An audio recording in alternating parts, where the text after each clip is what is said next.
people, welcome to my channel. If you're new here, I'm Chevanese, aka Niecey, and in today's video I'm gonna tell you what I learned so far for being a nurse for 1 year. And what I noticed is all depends on where it all depends on where you work, what you learn. So don't try to beat up yourself and say, oh, I haven't learned this, I haven't learned that, because I was that type of person, and I kind of see it all depends what category of nursing you choose. You're going to learn more. If you're in the heart section, you're going to learn more the heart. Psych, you're going to learn more about psych or emergency room. But anyway, I'm an LPN. You could do but so much. As an LPN, you could work in a hospital. You could work in nursing home. You could work in someone's home.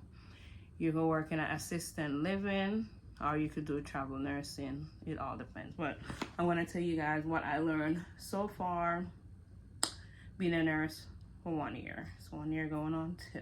Still a new nurse, still newbie, still learning. So far, I work at an assistant living. I said that. I learned how to read doctor's order. Doctors on writing are terrible. They write so terrible.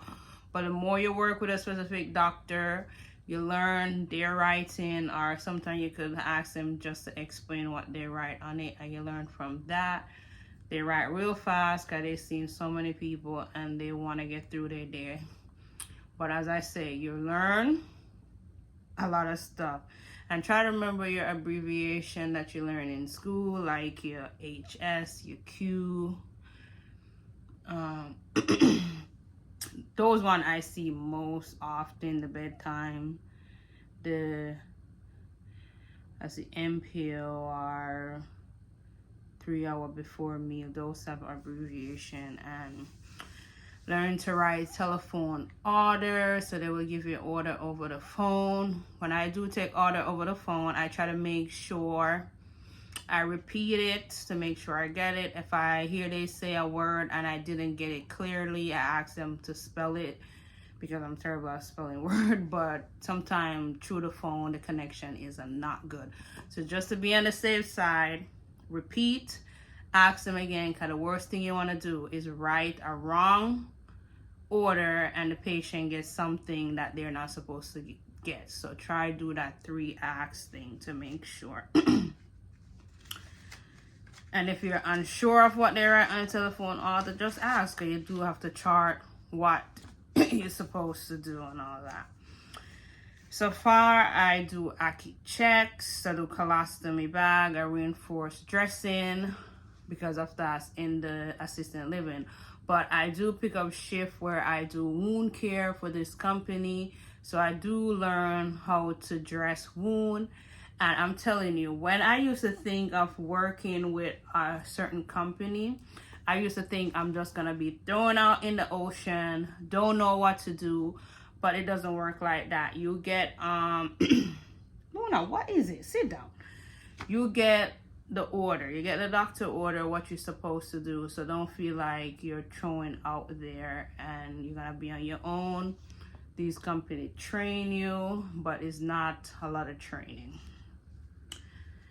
I do skin assessment from head to toe with a facility that I work with.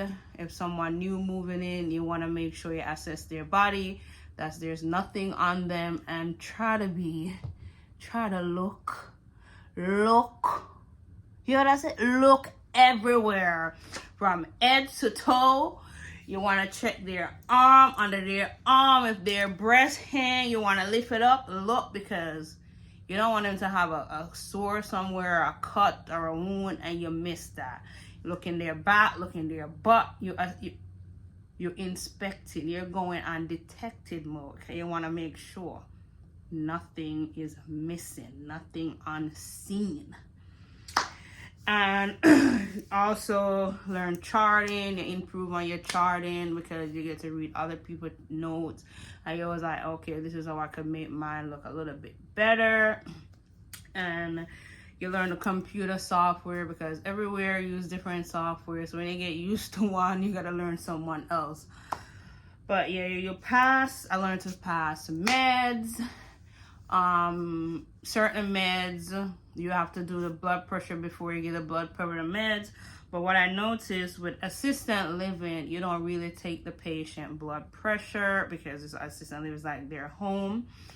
Only if the doctor give you order, you will go ahead and do the blood pressure. But when I'm in the nursing home, when I pick up shifts, I have to do a full set of vital because you don't want to give somebody a blood pressure pill that's supposed to lower the blood pressure, and you give them before you take the pressure and the pressure was already low.